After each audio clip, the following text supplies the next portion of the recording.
Nasa 4,500 pesos ang kada buwang gastos ng 42 anyos sa Sigloria ng Barangay 372 Manila para sa 3 klase ng gamot para sa kanyang hypertension. Kaya pumaparaan siya para makatipid. Minsan nagtatry ako mag-generic instead na yung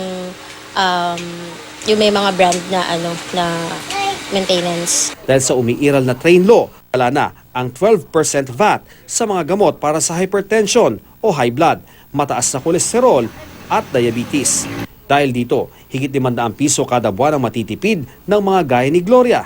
Ayon sa Department of Health, sakit sa puso at iba pang cardiovascular disease ang mga pangunahing sakit na sanhi ng pagkamatay sa Pilipinas. Tuwing panahon ng Pasko at Bagong Taon, isa nga ang hypertension at stroke sa lumalaganap na sakit dahil sa labis na kain at inom matapos sa mga pagdiriwang. There is only 7%, okay, of senior citizens in the total population of about 104 million. So, ilagay na lang natin for purposes of illustration and computation. Let's do it at 100 million. 7% of that is 7 million. And the rest will not be covered. Pero sa ilalim ng Senior Citizens Act, dati nang walang binabayarang 12% VAT ang mga senior citizens sa gamot, bukod pa ito sa 20% nilang diskwento. Kaya kung tutusin, wala nang dagdag pakinabang sa bagong VAT exemption ang mga senior citizen na gaya ng mag-asawang Arturo at Mirna na parehong diabetic. Si Aling Mirna may high blood din at mataas na kolesterol.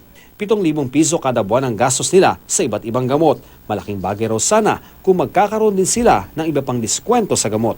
Malaking bagay yan. Malaking bagay. Lalo na yung mga mahirap, walang pera, di ba? Alam mo naman mga senior, wala na kaming trabaho. Di ba?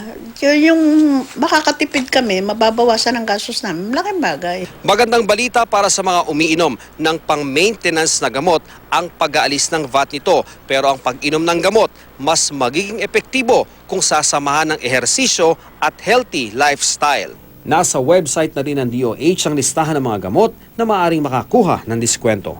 Ian Cruz, GMA News.